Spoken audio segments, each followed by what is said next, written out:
This episode is sponsored by Cohesity. Cyber resilience isn't just about getting systems back online. It's about keeping your business operating when disruption strikes. That's the idea behind the Minimum Viable Company, or MVC, a trusted operating core for recovery. Cohesity built the MVC to help organizations identify the essential applications, data, people, and processes required to serve customers, maintain communication, protect revenue, and meet critical obligations. By restoring this trusted operating core first, organizations can reduce downtime, accelerate recovery, and maintain continuity while broader restoration efforts continue. It also provides a clear recovery target, enabling teams to focus resources where they will have the greatest business impact. Learn more at cohesity.com/resilience. That's cohesity.com/resilience. Cohesity, resilience everywhere. Imagine being at work, in the office. Then all of a sudden, the server you're working on goes down. The phones stop working. The screens go blank. And as you investigate, you realize the company has been hacked. The virus is so bad and it's spreading so fast that you frantically start unplugging Ethernet cables in an attempt to stop the attack. And you're forced to sever your connection to the internet altogether. Yeah, that did happen. And I want to tell you about it. These are true stories from the dark side of the internet. I'm Jack Rhysider. This is Darknet Diaries.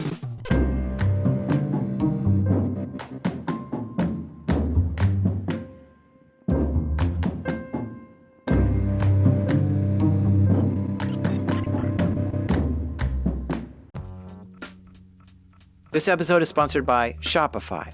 I know my job is to make a podcast, but I really love designing artwork for Darknet Diaries, and I take that artwork and I turn it into t-shirts, and I love selling those too, but you guys wouldn't be able to get them if Shopify didn't make it so easy to have a shop online. Because first of all, Shopify has a bunch of templates to help you quickly set up a website that you love. No coding required. It's amazing seeing your merch on a professional-looking site for the first time. And then after you've set up your site with Shopify, you get to take advantage of Shopify Checkout. Customers get to check out quickly and easily, and you get to hear. All you need is the idea. Shopify handles the rest. If you're serious about hearing your first, start your free trial at shopify.com/darknet today. You heard that right. Start your free trial today at shopify.com/darknet. That's shopify.com/darknet. This episode is sponsored by Delete Me. Have you ever thought, I should really be doing something to protect myself from stalkers, scammers, and hackers, but you're not sure what? Here's what you should do. Go to www.joindeleteme.com/darknetdiaries and enter code DD20 and you'll get 20% off Delete Me. And a few years ago I signed up and Delete Me got busy scouring the internet for my name and gave me reports on what they found and deleted stuff. Take control of your data and keep your private life private by signing up for Delete Me. Now at a special discount for my listeners, get 20% off your Delete Me plan when you go to www.joindeleteme.com/darknetdiaries and use promo code DD20 at checkout. The only way to get 20% off is to go to www.joindeleteme.com/darknetdiaries and enter code DD20 at checkout. That's www.joindeleteme.com/darknetdiaries, code DD20. Imagine you're taking a nice gondola ride through a canal. This is one of those boats where you hire someone to stand up on it and paddle for you. It's nice and slow, relaxing, something you do as a tourist, and it can be romantic. Except you're not in Italy. You're in the middle of the desert. This is the scene from Within the Venetian, a hotel casino in Las Vegas, Nevada. But it's not just any hotel. It's a luxury resort, a massive resort with over 4,000 rooms. In fact, it was the largest hotel in the world up until 2015. And if you go to Vegas, you can't miss it. The Venetian looks just like Italy. It's amazing to look at and explore. On top of it being a hotel, they have a 120,000 square foot casino, a monster of a gaming hall, which is where they make a ton of their money. In 1988, Sheldon Adelson bought the Sands Hotel and Casino in Vegas. 3 years later, he got married to his second wife and took a honeymoon to Venice, Italy. And there's where he got the inspiration to bring Italy to Las Vegas. So he did. He came back home and spent $1.5 billion building the Venetian, and then imploded the Sands Hotel and built more Venetian hotel rooms on top of it. Sheldon had a strong desire to succeed as a hotel casino investor, and he did succeed. His casino was very successful, and now he controls 10 different properties. The parent company of this empire is the Las Vegas Sands, which is what I'm going to refer to as LVS a lot in this episode. LVS is the company that owns the Venetian and Palazzo in Vegas, and another Venetian in China, and the Marina Bay Sands in Singapore. That's the one that looks like it has a cruise ship on the top of the buildings, and another Sands Casino Resort in Bethlehem. The Las Vegas Sands has over 50,000 employees worldwide and is ranked 418th on the Fortune 500 list. It's a massive corporation today, and its founder, owner, and CEO is Sheldon Adelson. We're going to learn a lot more about Sheldon in a minute, but I'm fascinated with the IT infrastructure of a major global business like this. You may have seen Ocean's 11 at this point, so you can probably take a guess as to how secure their physical infrastructure is to protect those millions of dollars that are transacted each night in the casinos. But those are all physical securities. I wonder what their IT security looks like. So I did some snooping. If you want to know what's in a company's network and they're not really telling you what's in there, there's 2 easy ways to figure this out. First is their career page and the job openings. And on the Las Vegas Sands website, you see job openings for things like Network Security Engineer 1, Network Security Engineer 2, Network Security Engineer 3.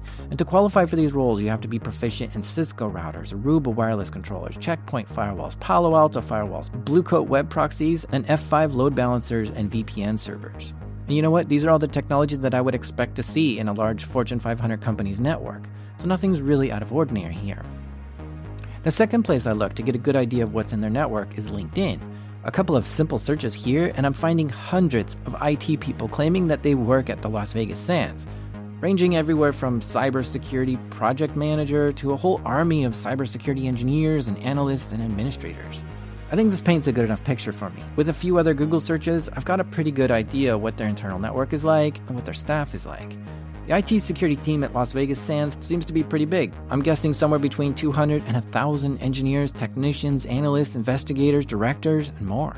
The IT security people's job is to understand, find, detect, stop, and remove threats from the network. And you know what? These are the good guys in our story. The people who work tirelessly to keep that network up and safe, to keep the company running smoothly in the middle of any kind of cyber attack. Las Vegas Sands has multiple data centers, and it houses hundreds and hundreds of servers in each. The network of these casinos is huge. There are like thousands of slot machines that all need Ethernet connections, and then there's public Wi-Fi for the guests, there's retail sales networks, there's online booking servers for their 10 different properties. Each guest room has an electronic door lock. That's got to be connected to something. Then there's the hotel reservation systems and the television network in each room, and a whole bunch of security cameras everywhere. And that's a lot of stuff in their network to keep up and operational. It's a massive and complex network, but this is typical for what I'd expect a Fortune 500 company to have. Now, I outline their network to you because I really want you to get a sense of who's working there. These IT and security people have a lot at stake to secure. Of course, there's millions of dollars of actual cash to secure, but there's also thousands of customers to keep happy every minute of the day, 24/7. Las Vegas never sleeps. The IT and security team has to work their butt off to keep the network up and operating effectively, and they can never sleep either. Someone's always there 24/7, 365 in the security operations center watching threats in the network. And they're just looking for hacking threats and a whole other team monitoring the surveillance cameras, all 24/7.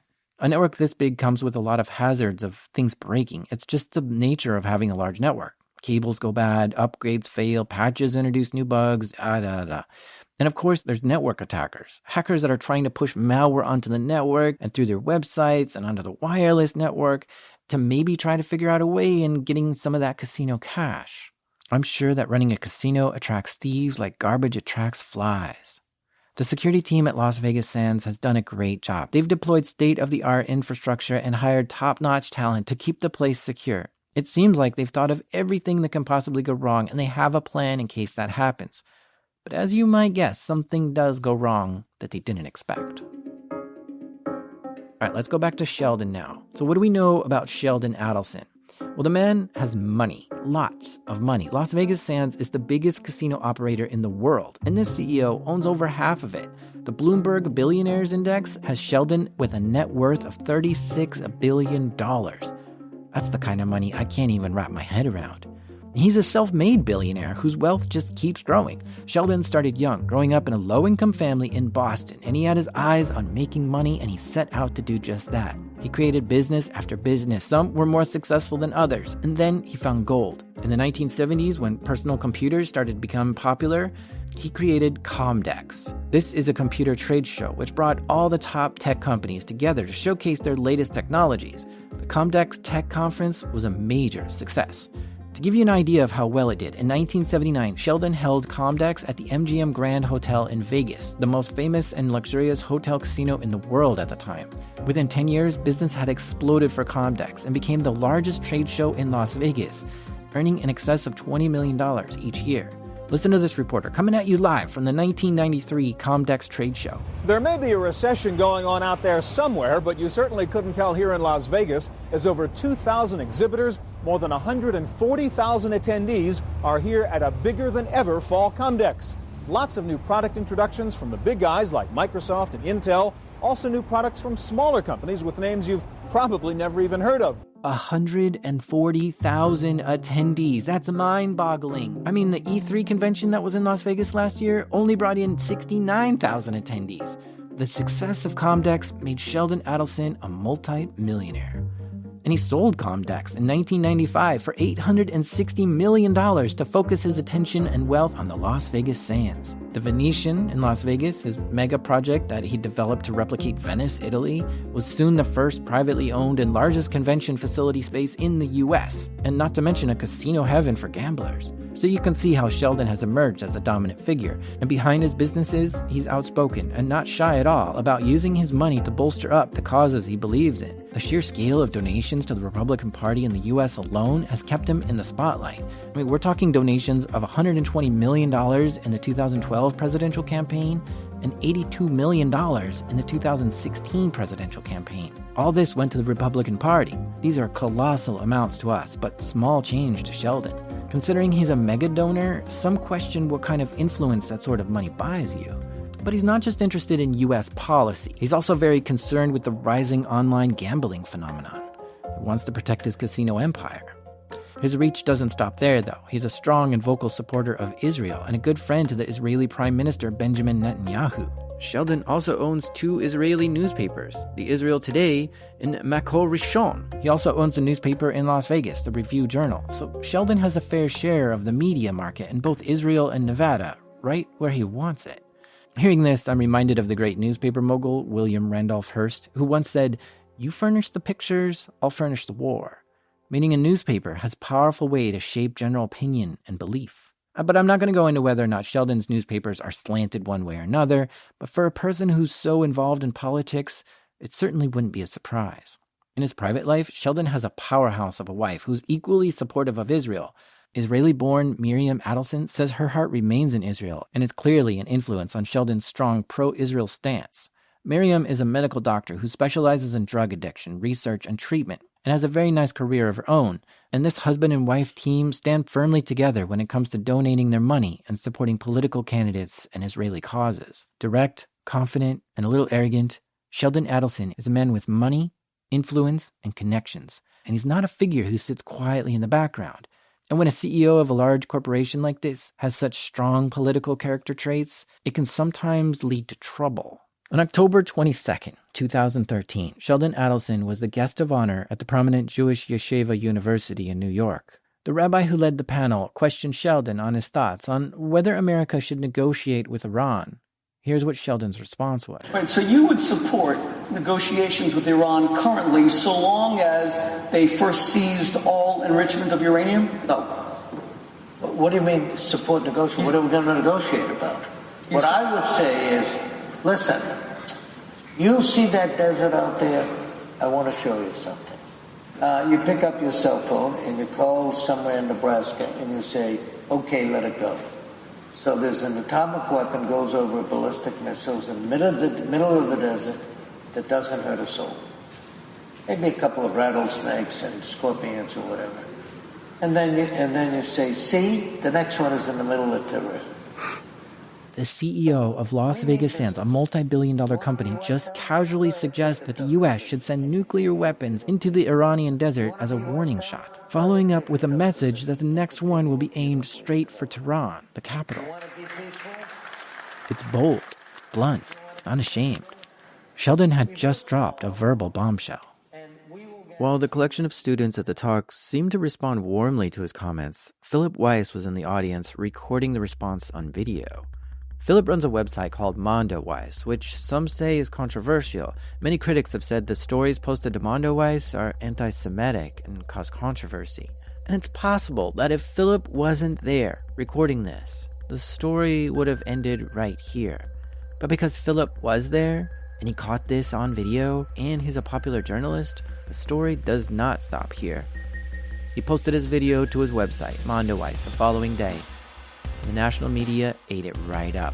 The Washington Post, Huffington Post, The Atlantic, Mother Jones, and BuzzFeed News all picked up the story and had it up on their website within hours. Most reports featured the full video, enabling readers to listen for themselves.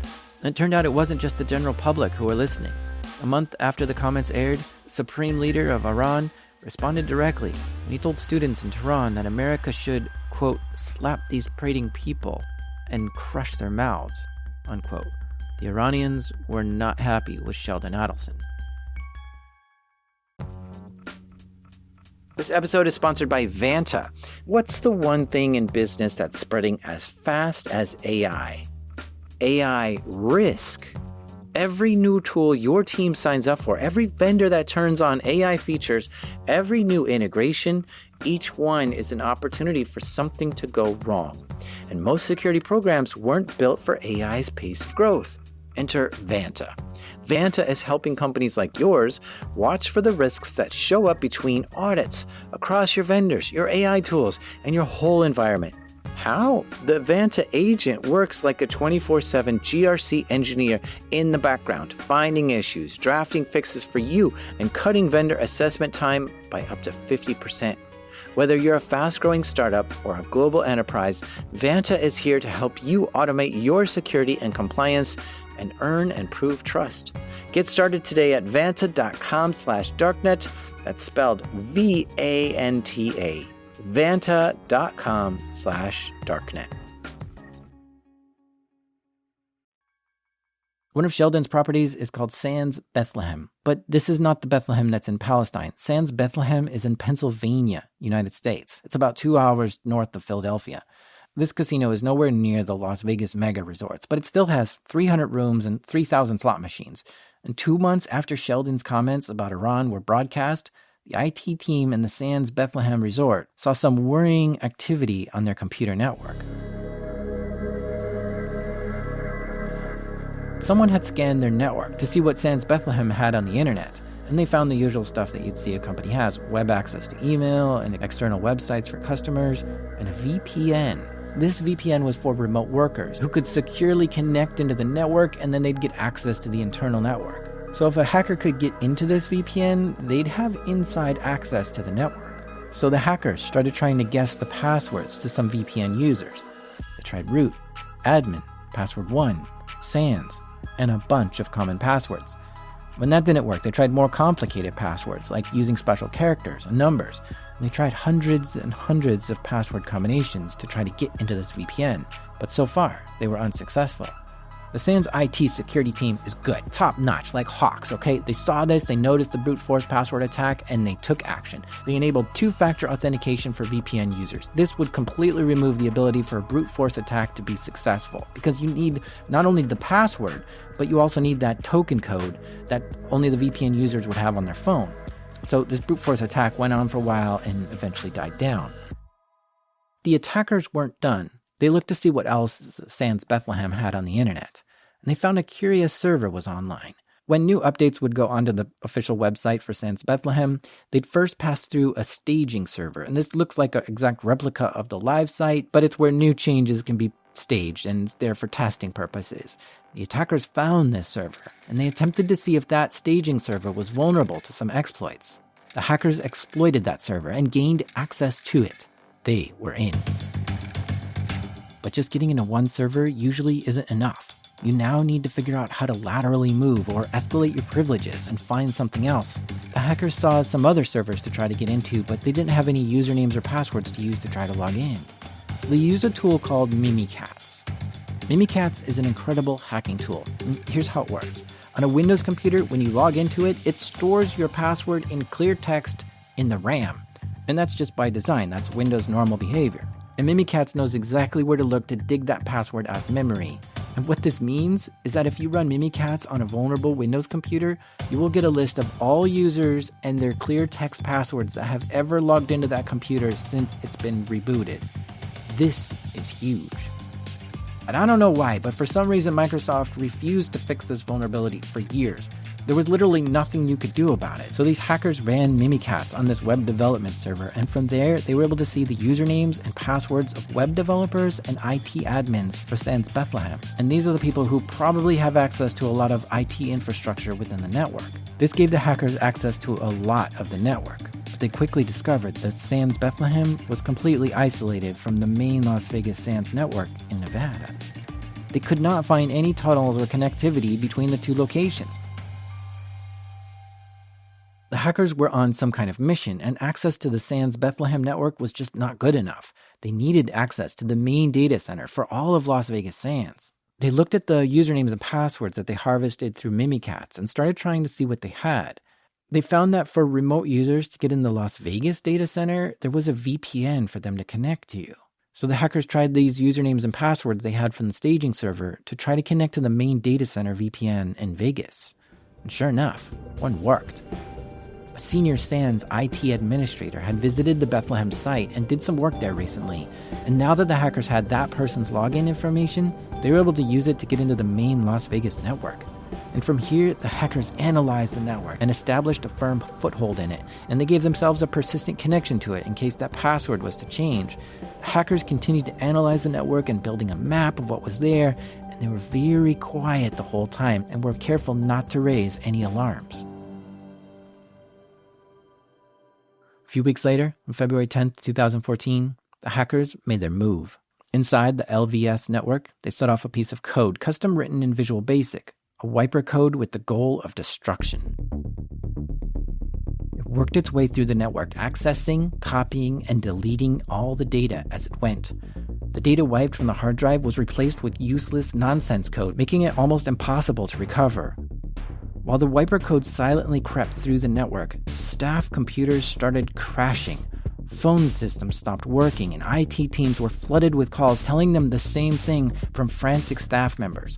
For a network the size of LVS, where they had thousands of staff and computers and communication systems, this was probably the absolute worst nightmare for the IT security team.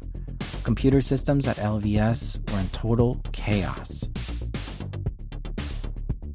The cyber incident responders who worked at LVS kicked into action. The analysts were sent off to figure out where the attack was coming from and how to block its path. And hundreds of IT staff at Las Vegas Sands were working together to try to protect the valuable servers, the data centers, the networks, and LVS itself. By the afternoon of February 10th, IT security staff realized that hackers were in the network. File logs told them that sensitive files were being compressed and downloaded. Not only had the networks been breached and firewalls been knocked through and servers exposed, but hackers were now actively downloading the data on customers and guests and staff and gamblers, like the exclusive invitation-only members list. It was stolen. Social security numbers were stolen. Driver's license details were stolen. The list goes on and on. But while sensitive data was being stolen, what the IT security engineers had to focus on was keeping those critical systems up so that the casino and hotel could stay operational. The gaming tables and slot machines and access to hotel rooms and electronic door codes and the retail outlets and the elevators leading to the 50 different floors, payment stations, card machines, and all that relies on a stable and functioning network. But the network was crumbling away like a sandcastle falling over. Las Vegas Sands, the biggest casino operator in the world, had to consider that they might have to stop everything and tell their visitors to leave, close the doors. At this point, realizing the scale of the hack and the seriousness of it, Sands president Michael Levin ordered IT system staff to sever LVS from the internet entirely. This was a desperate bid to stop the attack and limit the damage. The The 10 websites owned by LVS did not escape the hackers' attention. In the blink of an eye, the Las Vegas Sands websites were morphed into something entirely more sinister. The LVS websites had a message emblazoned across it saying, "Encouraging the use of weapons of mass destruction under any condition is a crime." Another website said, "Damn, eh? Don't let your tongue cut your throat." By now, there was no question that this cyber attack was personal. And while all this was happening behind the scenes, the functioning of the Venetian and the Palazzo in Vegas did continue with guests in and gamblers blissfully unaware of what was going on. Because of the determined efforts of the security IT staff and the fact that hackers missed the IBM mainframe, guests were able to continue gaming, access their hotel rooms, and purchase things from the retail stores. But the IT staff made a strategic move to go to the data center and start unplugging key servers entirely to stop this wiper virus from spreading to them. So the network engineers began frantically pulling Ethernet cables from servers. This wiper virus was on a mission to infect and spread to as many systems as it could and delete the data on those computers, targeting just Windows machines. So this meant that users' computers were going down and servers that run Windows like SharePoint and email and shared drives were probably going down. Early on in this attack, the wiper virus hit the Active Directory server in Las Vegas and completely wiped it out. And it then tried to spread to the Sands properties in China and Singapore to wipe them out too. But by knocking out the Active Directory server in Las Vegas, it completely severed the connections to China and Singapore. And so by complete accident, it made those networks safe from this attack. This destruction was confined to just Sands Bethlehem and the main network in Las Vegas. The next day, the Las Vegas Sands websites were just offline entirely. Physical hardware had been disconnected, cables were pulled out of machines, and the LVS servers were compromised.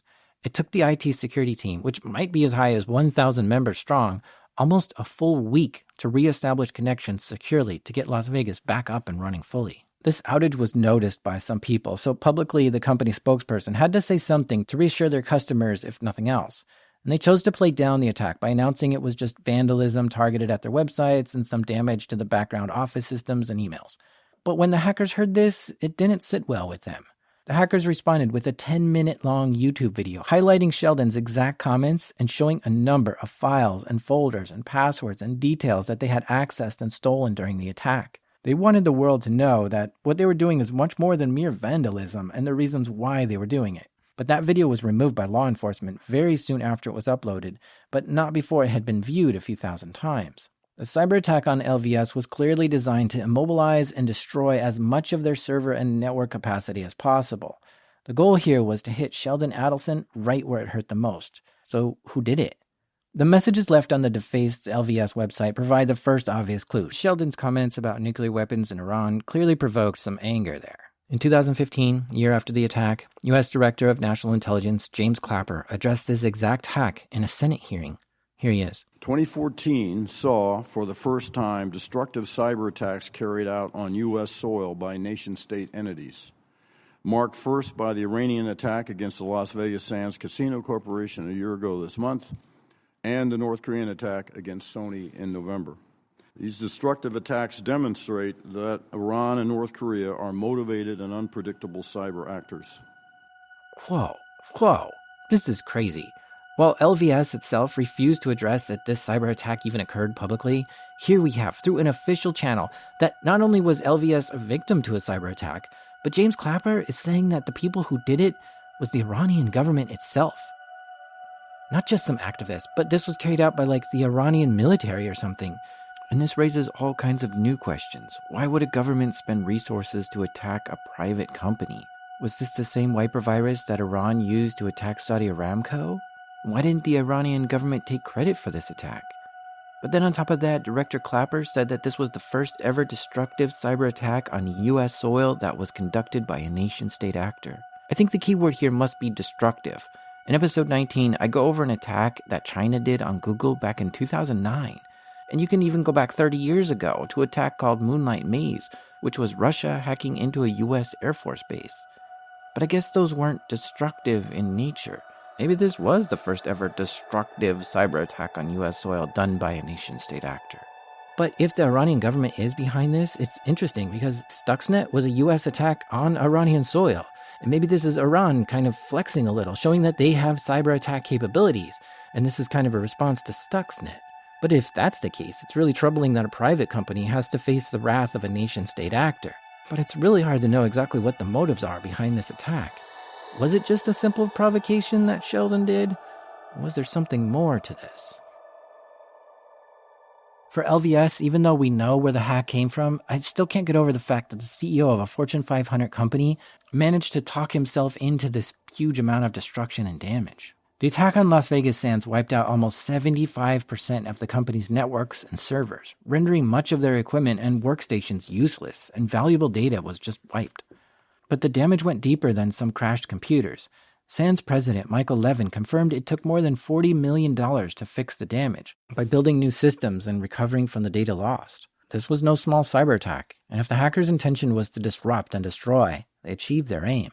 Las Vegas Sands were keen to keep the details of this attack under wraps, which they managed to do so for almost a year. But there was an article in Bloomberg Businessweek that exposed the hack and laid bare the true scale of this attack. But neither Sheldon Adelson or any LVS spokesperson commented on this article at all. People kept pressuring LVS to say something about the remarks that Sheldon said about Iran. So a spokesperson did say something in the Las Vegas Review-Journal, which is a newspaper that Sheldon owns.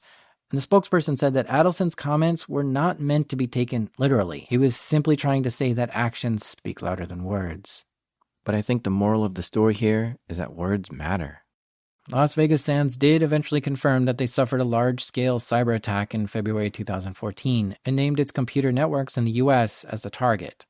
In their annual report of 2014, it said both the FBI and the U.S. government were investigating this sophisticated cyber attack and were working with IT system experts to investigate what had happened. In the years since this hack, LVS has made no further comments. The IT security teams, like the one at the Las Vegas Sands, have their work cut out for them for battling against such sophisticated threats and hackers who seek to destroy rather than steal. And when the CEO of a company speaks publicly and gives such incendiary remarks, there are risk assessors within a company that might tip off the security team to let them know the risk profile is higher than normal, and they need to secure the networks and servers to be a little bit more tighter and protected.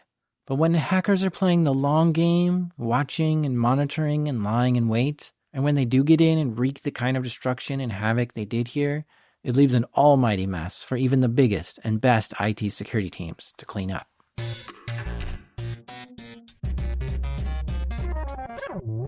You've been listening to Darknet Diaries. If this show brings value to you, please consider donating to it through Patreon.